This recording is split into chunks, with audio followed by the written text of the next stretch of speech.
Hello everyone, welcome to foundation Kaka. ऊपर आका है, नीचे आपका काका है। I am Ankur Mishra and I will be your physics teacher for the foundation classes that is 9th and 10th।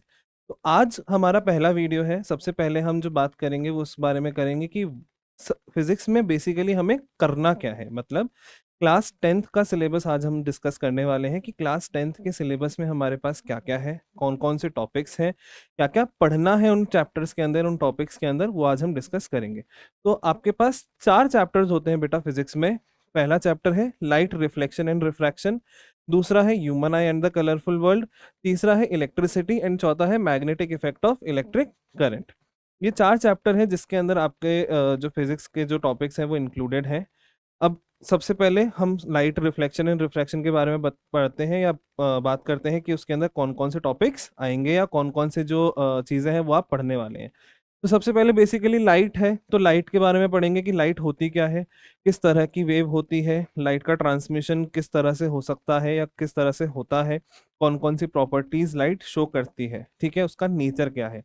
तो हम सबसे पहले क्या पढ़ते हैं, व्हाट इज लाइट एंड उसकी कैरेक्टरिस्टिक्स। नेक्स्ट जो हम पढ़ते हैं वो पढ़ते हैं रिफ्लेक्शन ऑफ लाइट। तो हम बेसिकली इसके अंदर लाइट चैप्टर में 2 फिनोमेना पढ़ते हैं। इस नाम नाम से आपको दिख रहा है, इस चैप्टर का नाम है लाइट रिफ्लेक्शन एंड रिफ्रैक्शन। तो बेसिकली सबसे पहले हम रिफ्लेक्शन के बारे में बात करते हैं, फिर उसके बाद रिफ्रैक्शन के बारे में बात करते हैं। तो रिफ्लेक्शन क्या होता है सबसे पहले वो पढ़ेंगे, फिर उसके बाद laws of reflection of light आते हैं, वो पढ़ते हैं।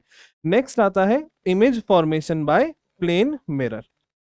जो हमारा प्लेन मिरर, जो नॉर्मल मिरर है जिसके अंदर अपन रोज देख के तैयार होते हैं, उसकी इमेज कैसे बनती है, उसकी क्या क्या प्रॉपर्टीज हैं इमेज की, उसके बारे में पढ़ते हैं। फिर आते हैं spherical mirror. Spherical mirror basically ऐसा मान लीजिए कि बड़े से स्फेयर का जो हिस्सा है, यानी एक बड़ा सा, एक मान लीजिए कांच का स्फेयर है, उसके हिस्से काट करके अपन ने वहां से मिरर जो बनाया उनको अपन स्फेरिकल मिरर बोलते हैं, जो कि 2 प्रकार के होते हैं, कॉनकेव और कॉन्वेक्स। इसके बारे में आपने 7th 8th क्लासेस में भी पढ़ा होगा कि ये 2 प्रकार के मिरर्स होते हैं। सबसे पहले इसके अंदर हम क्या पढ़ेंगे कि इसकी डिफरेंट टर्मोलॉजीज क्या होती हैं, डिफरेंट टर्म्स क्या होती हैं। बेसिकली इसके अंदर आता है सबसे पहले इसका प्रिंसिपल एक्सिस क्या होता है, पोल क्या होता है, centre of curvature, radius of curvature, focus, focal length, इन सब के बारे में। फिर आता है इसका इमेज फॉर्मेशन कि ये किस प्रकार की अलग अलग इमेजेस बनाते हैं। जैसे कि अगर आप देखेंगे, आपने अगर डेली लाइफ में आपके पास कॉन्वेक्स मिरर आप कहाँ यूज करते हैं, अपने जो गाड़ी के रियर व्यू मिरर्स होते हैं उसके अंदर अगर आप देखेंगे तो आप देखेंगे कि बड़े से ट्रक की भी छोटी इमेज बनी होती है। तो ये सारी चीजें देखेंगे। और कुछ नहीं करना, अगर आपको देखना ही है कि क्या कॉनकेव और कॉन्वेक्स मिरर होता है, एक साफ सुथरी चमकदार चम्मच लो, उसके अंदर जिस साइड में आप खाना भरते हो वो कॉनकेव पार्ट होता है, उसमें इमेज एक बार अपनी नोटिस करो, और उसको घुमा करके जो उसका दूसरा साइड होता है जो कि बाहर की तरफ उभरा हुआ होता है, उसमें एक बार अपनी इमेज जो है वो आप देख सकते हैं। तो उसके बारे में स्टडी करेंगे कि कॉनकेव और कॉन्वेक्स मिरर किस प्रकार से इमेजेस बनाते हैं, उनके यूजेस क्या क्या हैं। फिर आता है बेटा sign convention. Basically sign convention use कहाँ होता है, इसका काम क्या है, जब हम न्यूमेरिकल्स सॉल्व करते हैं या इससे रिलेटेड कुछ भी क्वेश्चंस जो न्यूमेरिकल्स होते हैं वो सॉल्व करने होते हैं, तो वहां पे हमारे साइन कन्वेंशन का काम आता है। फिर इसके बाद पढ़ते हैं मिरर फॉर्मूला और मैग्निफिकेशन। मिरर फॉर्मूला और मैग्निफिकेशन, मिरर फॉर्मूला तो एक सिंपल सा फॉर्मूला है, लेकिन जो मैग्निफिकेशन है वो बहुत इंपॉर्टेंट है। हर किसी को इसकी इंपॉर्टेंस इतनी एकदम से समझ में नहीं आती है, लेकिन अगर आप एक बार मैग्निफिकेशन को समझ गए तो आप ये मान लीजिए कि आप सारे न्यूमेरिकल्स के आंसर प्रिडिक्ट कर सकते हो कि इस रेंज के अंदर आंसर आना चाहिए। तो दिस इज वेरी इंपॉर्टेंट। इसके बाद हम पढ़ते हैं रिफ्रैक्शन के बारे में कि रिफ्रैक्शन ऑफ लाइट होता क्या है। बेसिकली आपको पता है कि 3 प्रकार के मीडियम होते हैं। अगर लाइट की ट्रांसमिशन की बात की जाए कि लाइट पास हो सकती है कि नहीं हो सकती, पहला होता है ओपेक जिससे लाइट पास ही नहीं होती, दूसरा होता है ट्रांसल्यूसेंट जिससे पार्शियली लाइट पास होती है, पार्शियली लाइट नहीं पास होती, और तीसरा होता है आपके पास ट्रांसपेरेंट जिससे मैक्सिमम अमाउंट ऑफ लाइट जो है वो पास हो जाती है। तो रिफ्रैक्शन, जब लाइट एक मीडियम से दूसरे मीडियम में जाएगी, एक ट्रांसपेरेंट मीडियम से दूसरे ट्रांसपेरेंट मीडियम में जाएगी, तो उसमें क्या चेंजेस आते हैं उसके अंदर, उसके बारे में जब पढ़ते हैं तो दैट इज रिफ्रैक्शन। फिर हम पढ़ते हैं ग्लास स्लैब के थ्रू रिफ्रैक्शन कैसा होता है।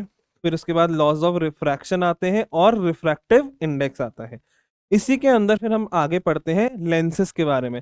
आपने सुना ही है मैग्नीफाइंग ग्लास, तो आपने सबने ही देखा होगा, that is a convex lens. इसके साथ साथ एक और लेंस होता है जो कॉनकेव लेंस होता है। बेसिकली अगर मैंने चश्मा लगा रखा है, या ज्यादातर लोग जिनको दूर के जो है साइट जो है कमजोर है वो कॉनकेव लेंसेज यूज करते हैं। तो वो कॉनकेव लेंस, कॉन्वेक्स लेंस क्या होते हैं, किस तरह से काम आते हैं, उनके अंदर क्या क्या, वही चीज कि वापस से डिफरेंट टर्म्स कैसे होती हैं उसके अंदर, कि कौन उसका ऑप्टिकल सेंटर क्या हो गया, उसका प्रिंसिपल एक्सिस कैसे अपन डिफाइन करेंगे, ये सारी चीजें जो है तो वो डिफरेंट टर्म्स पढ़ेंगे लेंसेज के बारे में।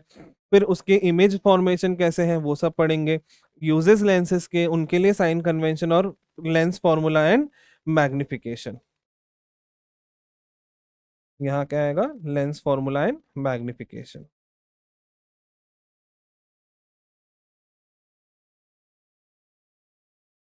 ठीक है। लास्ट आता है इसके अंदर पावर ऑफ लेंस, कि जो लेंस होता है उसकी पावर क्या होती है। पावर बेसिकली लेंस की पावर कैसे डिफाइन होती है, कि कितना वो कन्वर्ज या डाइवर्ज कर सकता है अपने जो आ रही रेज को, उसको अपन पावर ऑफ लेंस बोलते हैं। तो लास्ट जो है हम वही पढ़ते हैं। ठीक है। अगला आता है human eye and the colourful world. Next chapter है इसी के, यानी जो ऑप्टिक्स है उसी के ये दो हिस्से हैं। पहले में हम पढ़ते हैं बेसिक बेसिक जो चीजें हैं, कि रिफ्लेक्शन क्या होता है, रिफ्रैक्शन क्या होता है, किस प्रकार से इमेज फॉर्मेशन होता है। और अगर मैं ये बात करूं human eye and the colourful world, तो बेसिकली इसका ऐसे मान लीजिए कि एक एप्लीकेशन पार्ट है।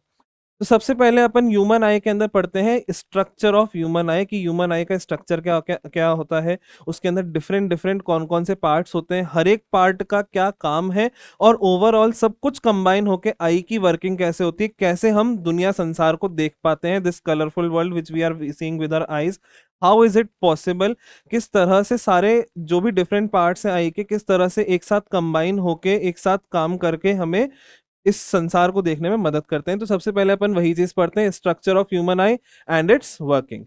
फिर आते हैं हमारे आई के अंदर कौन कौन से डिफेक्ट्स आते हैं।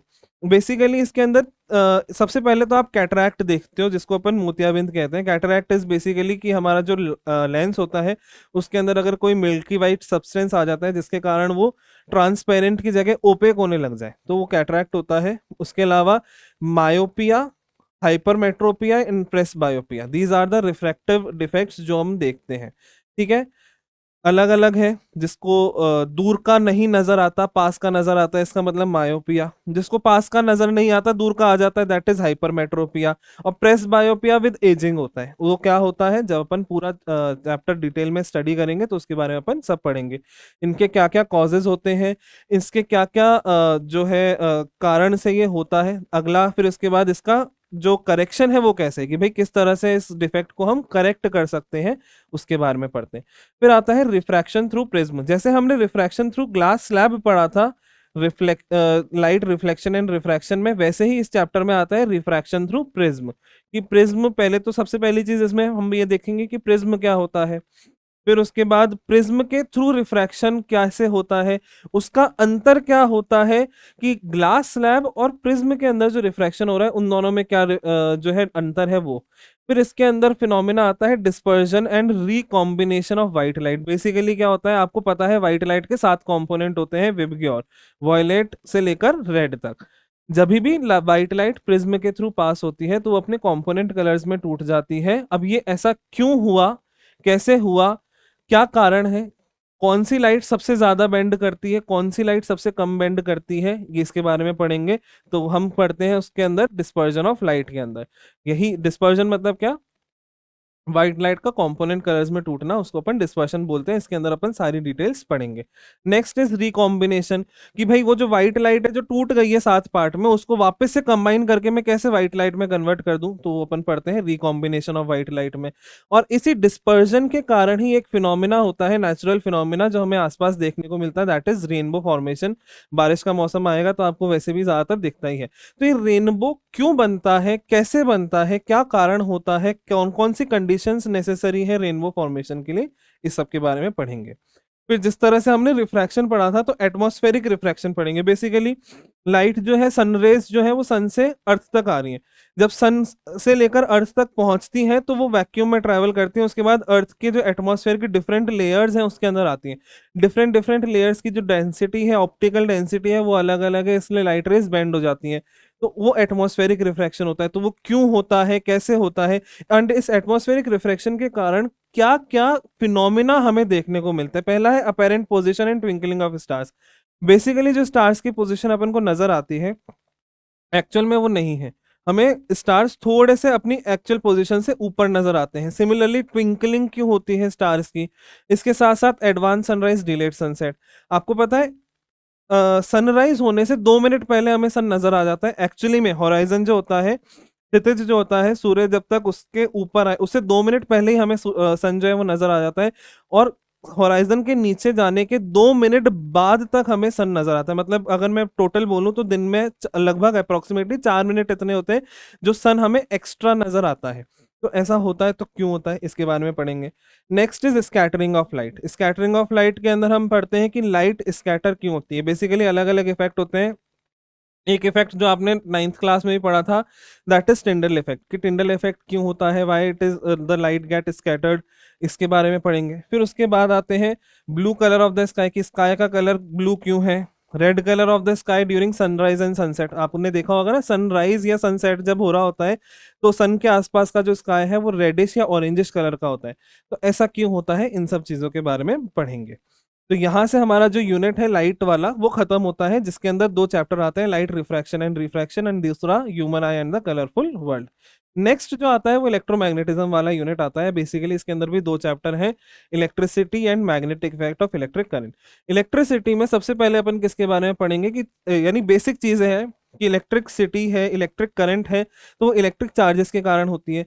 तो सबसे पहले अपन इलेक्ट्रिक चार्ज की कुछ बेसिक प्रॉपर्टीज पढ़ते हैं, जिसके अंदर एक जो प्रॉपर्टी है क्वांटाइजेशन ऑफ चार्ज।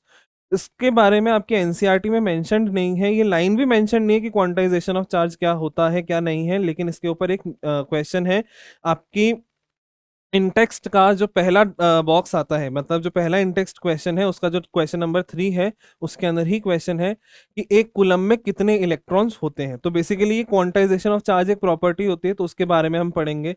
फिर आते हैं कि इलेक्ट्रिक करंट क्या होता है, इलेक्ट्रिक पोटेंशियल क्या होता है, करंट का डायरेक्शन, करंट की एसआई यूनिट, करंट के बारे में किसने बताया, how do we measure the current. Similarly potential difference क्या होता है, उसकी एसआई यूनिट, उसका formula, how do we measure the potential difference in the circuit, इन सब के बारे में पढ़ेंगे।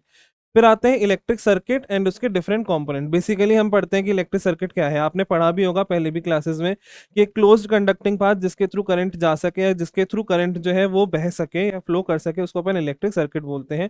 अब उसके अंदर डिफरेंट डिफरेंट कंपोनेंट्स होते हैं, वायर्स हो गए, स्विचेस हो गए, बल्ब्स हो गए, अलग अलग रेजिस्टर्स हो गए, रियोस्टेट हो गया, उन सब के बारे में पढ़ते हैं। नेक्स्ट आता है ओम्स लॉ। ये बहुत ही ज्यादा इंपॉर्टेंट टॉपिक है और इसके अंदर सब कुछ समाया हुआ है। मतलब एक बार आपने ओम्स लॉ समझ लिया इसके चैप्टर के अंदर, आपको पूरा चैप्टर अच्छे से समझ में आ जाएगा। सब बहुत ही मेन टॉपिक है। जॉर्ज साइमन ओम्स नाम के साइंटिस्ट थे, उन्होंने ओम्स लॉ के बारे में बताया। तो वो क्या था, क्या उसका ग्राफ था, कौन सी कंडीशंस थी जिस कंडीशंस में ओम्स लॉ वैलिड है, उसके बारे में पढ़ेंगे। फिर अलग अलग उसके जो कंडीशंस है, बेसिकली एक्सपेरिमेंट कैसा हुआ, कंडीशंस कैसी हुई, स्टेटमेंट ये सब पढ़ा। फिर ओम्स लॉ से ही कांस्टेंट निकल के आता है, दैट इज कॉल्ड रेजिस्टेंस। तो रेजिस्टेंस के बारे में पढ़ेंगे कि रेजिस्टेंस होता क्या है, how do we measure the resistance, what is its SI unit, why, यानी ये रेजिस्टेंस आया कहाँ से। बेसिकली कंडक्टर की प्रॉपर्टी होती है कि वो चार्ज को फ्लो नहीं होने देता है आसानी से। मैंने ये कहा आसानी, ये मैंने ये बिल्कुल नहीं कहा कि बिल्कुल ही फ्लो नहीं होगा, लेकिन कुछ जो ऑपोजिशन होता है उसको अपन रेजिस्टेंस कहते हैं। सर कंडक्टर में ऑपोजिशन वो भी करंट के फ्लो को होता है। अब ये क्यों होता है, कहाँ से आता है, इन सब चीजों के बारे में पढ़ेंगे। इसका फॉर्मूला, इसकी एसआई यूनिट, इसके फैक्टर्स जिस पे रेजिस्टेंस डिपेंड करता है। और फिर लास्ट आता है कॉम्बिनेशन ऑफ रेजिस्टर्स। बेसिकली हमारे जो घर में सर्किट लगा होता है, जो बेसिकली इलेक्ट्रिक सर्किट या जो डोमेस्टिक सर्किट हमारे घर में है, वो भी इस लॉस पे ही या इस कॉम्बिनेशन ऑफ जो रेजिस्टर्स है उसी पर बेस्ड है। तो हम उसके बारे में पढ़ेंगे कि क्या है। 2 कॉम्बिनेशन होते हैं, सीरीज और पैरेलल, दोनों के अपने अपने, एक के अंदर कुछ प्रोज होते हैं, एक के अंदर कुछ कॉन्स होते हैं। तो हम ये भी देखेंगे कि कौन सा एडवांटेजेस है, क्या हमें सीरीज में लगाना चाहिए या पैरेलल में लगाना चाहिए, और अगर एडवांटेजियस है तो क्यों है, और डिसएडवांटेजेस है या कुछ डिसएडवांटेजेस है तो वो क्यों है। इन सब चीजों के बारे में हम रीड करेंगे या इस सब चीजों के बारे में हम सीखेंगे इन डिटेल। नेक्स्ट आता है heating effect of electric current. ये तो बहुत कॉमन सी चीज है, इसके बारे में आपने पहले भी पढ़ा है। और ये महसूस भी कर सकते हैं। मान लीजिए बहुत देर तक कोई हीटिंग अप्लायंस जो है वो चल रहा है, अगर आप उसको हाथ लगाएंगे तो वो आपको गर्म महसूस होगा, वो आपको टच करने पे गर्म लगेगा। वाई? बिकॉज करंट बहते बहते वो अप्लायंस अपने आप हीटअप हो गया। सिंपल सी बात है, पंखा है, मान लो पंखा बहुत देर से चल रहा है, पंखा का काम हीट करना नहीं है, पंखे का काम हवा देना है, लेकिन तब भी बहुत देर तक अगर उसमें करंट बहेगा तो कुछ समय बाद क्या होगा, वो हीटअप हो जाएगा। तो वो हीट आई तो आई कहाँ से? कौन सी एनर्जी है जो हीट में कन्वर्ट हो रही है, कितनी हीट निकालेगा, क्या होगा क्या नहीं होगा, क्या ये हीट हमारे लिए डिजायरेबल है क्या अनडिजायरेबल है। और फिर इसके बाद इसका पढ़ते हैं एप्लीकेशन, क्योंकि अगर हीट निकल रही है तो जाहिर सी बात है हम उसका यूज भी करना जानते हैं। तो किस तरह से इस हीट को, जो कि एक अप्लायंस से बाहर निकल रही है because of the flow of electric current, वो कैसे यूज कर सकते हैं, उसका एप्लीकेशन क्या है, उसके बारे में पढ़ेंगे। तो heating effect of electric current, इसकी फिर डेरिवेशन, फैक्टर्स अफेक्टिंग, और इसके आते हैं एप्लीकेशंस, बल्ब, फ्यूज, और भी बहुत सारी चीजें होती हैं जिसके बारे में अपन डिटेल में स्टडी करेंगे। Last but not the least is electric power. What is electric power? Power is basically work done per unit time या energy consumed per unit time. तो इलेक्ट्रिक पावर क्या हो जाएगी? Electrical energy consumed per unit time. तो क्या है, क्यों है, कैसे है, क्या फॉर्मूला है, किन किन चीजों पे डिपेंड करती है, सीरीज कॉम्बिनेशन में, पैरेलल कॉम्बिनेशन में क्या अंतर आ जाएगा, इसके बारे में पढ़ेंगे। और लास्ट आता है कमर्शियल यूनिट ऑफ एनर्जी, जो आपने 9th क्लास में ही पढ़ रखा है, that is kilowatt hour. तो वही उसकी डेरिवेशन वापस से एक बार देखेंगे कि how commercial unit of energy kilowatt hour can be converted to the SI unit, that is joules. ठीक है, लास्ट चैप्टर आता है magnetic effect of electric current. Magnetic effect of electric current एक प्योरली थ्योरेटिकल चैप्टर है, इसके अंदर एक भी न्यूमेरिकल नहीं है आपके। ठीक है, सबसे पहले तो ये है कि हाउ दिस एक्सीडेंटल डिस्कवरी जो है इसकी हुई है। ठीक है, किस तरह से जिस साइंटिस्ट यानी हांस क्रिस्टियन ऑयस्टेड जिन्होंने इसके बारे में बताया, किस तरह से उनको पता चला कि एक्चुअल में करंट के कारण मैग्नेटिक फील्ड्स प्रोड्यूस होती है या मैग्नेटिक इफेक्ट जो है वो प्रोड्यूस होता है। तो उसके बारे में अपन पढ़ेंगे। फिर आते हैं मैग्नेटिक फील्ड क्या होती है, और यही स्टडी करने के लिए अपन सबसे पहले जिसकी स्टडी करेंगे कि मैग्नेटिक फील्ड कैसी होती है, किस प्रकार की होती है, उनका डायरेक्शन क्या है, कहाँ से कहाँ जाएंगी, किधर डेंस होंगी, किधर जो है वो दूर दूर होंगी। तो वो स्टडी करने के लिए सबसे पहली चीज जो अपन पढ़ते हैं वो है बार मैग्नेट। तो मैग्नेटिक फील्ड और मैग्नेटिक फील्ड अराउंड अ बार मैग्नेट सबसे पहले पढ़ेंगे। फिर पढ़ते हैं magnetic field lines, basically magnetic field lines और उनकी प्रॉपर्टी। मैग्नेटिक फील्ड लाइंस होती क्या है बेटा? एक फील्ड है जो मैं देख नहीं सकता, तो उसका कोई मेरे को विजुअल रिप्रेजेंटेशन चाहिए, तो वो विजुअल रिप्रेजेंटेशन को ही मैं मैग्नेटिक फील्ड लाइंस कहता हूँ। इसकी प्रॉपर्टीज क्या है, किस तरह से ये बिहेव करती हैं, इन सब के बारे में अपन पढ़ेंगे। फिर आते हैं magnetic field due to current carrying conductors के बारे में। अब अलग अलग जो है जैसे एक स्ट्रेट वायर हुआ, एक कॉइल हुई, सर्कुलर कॉइल हुई, एक सोलेनॉइड हुआ, इनके अंदर किस तरह से करंट जो है वो बहता है, तो उसके कारण किस तरह से मैग्नेटिक फील्ड जनरेट होगी उसके बारे में पढ़ेंगे।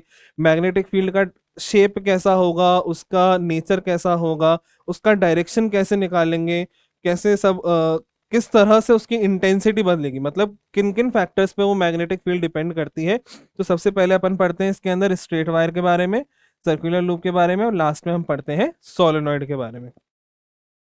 फिर आपको सिंपल सी बात है, एक मैग्नेट के पास दूसरी मैग्नेट लाके रखूं तो दोनों आपस में फोर्स लगाएंगे, या तो अट्रैक्ट करेंगे या रिपेल करेंगे। तो एक करंट कैरिंग वायर भी तो मैग्नेट की तरह काम कर रहा है, तो उसको अगर मैं किसी एक्सटर्नल मैग्नेटिक फील्ड में लाके रखूंगा तो वो भी तो यानी जो है रिपेल या अट्रैक्ट होगा। तो ये जो force on a current carrying conductor है इन एक्सटर्नल मैग्नेटिक फील्ड, उसके बारे में अपन पढ़ेंगे कि वो फोर्स कैसे लगता है, वो किस किस फैक्टर्स पे डिपेंड करता है, और फोर्स किस डायरेक्शन में। You know force is vector quantity, तो जाहिर सी बात है फोर्स के पास मैग्नीट्यूड और डायरेक्शन दोनों होगा। तो हम इसके अंदर सिर्फ डायरेक्शन के बारे में देखते हैं कि किस डायरेक्शन में फोर्स लगेगा। तो उसके लिए हम कौन सा लॉ पढ़ते हैं, फ्लेमिंग्स लेफ्ट हैंड रूल, इसके बारे में पढ़ेंगे। फिर last but not the least is difference between AC and DC. AC और डीसी क्या होते हैं बेटा? Alternating current and direct current, कि क्या होते हैं, इनके अंदर क्या क्या अंतर है, why which one of them is more advantageous, why another one is less advantageous, कहाँ यूज होते हैं, कैसे यूज होते हैं, इन सब के बारे में हम पढ़ेंगे। तो बेसिकली ये हमारा एक माइंड मैप हुआ, ये हमारा एक छोटा सा वर्जन हुआ जिसके अंदर अपन ने सिर्फ शॉर्ट में ये देखा है कि पूरे साल में फिजिक्स में हमें करना क्या है। तो बी प्रिपेयर्ड फॉर दिस। ठीक है, मेहनत करेंगे तो आगे बढ़ेंगे, और लगन से ईमानदारी से काम करेंगे तो बिल्कुल हम जो हमारा एम है कि हमें बहुत अच्छा एक स्कोर ही नहीं, हमारा एक मेंटल डेवलपमेंट भी चाहिए during this class, during the 10th class, during the procedure while we are studying for our boards examination, because boards अपने आप में ही एक बहुत हवा बनाते हैं लोग, लेकिन मैं हवा बनाने की वजह बोलूंगा कि एक लर्निंग लेसन होता है बोर्ड। आप बहुत सारी चीजें सीखते हो during the board examination, how to handle stress, किस तरह से आप पढ़ाई करें जिससे कि आप बहुत अच्छा एक परफॉर्मेंस ला सकें, how to push yourself to accomplish something that you want in your life. तो ये बहुत अच्छी अपॉर्चुनिटी है, इसके अंदर अपन बहुत अच्छे से पढ़ेंगे। ये एक छोटा सा माइंड मैप है, छोटा सा एक रिप्रेजेंटेशन है कि साल भर में हमें क्या करना है। ठीक है, तो सी यू इन नेक्स्ट क्लास।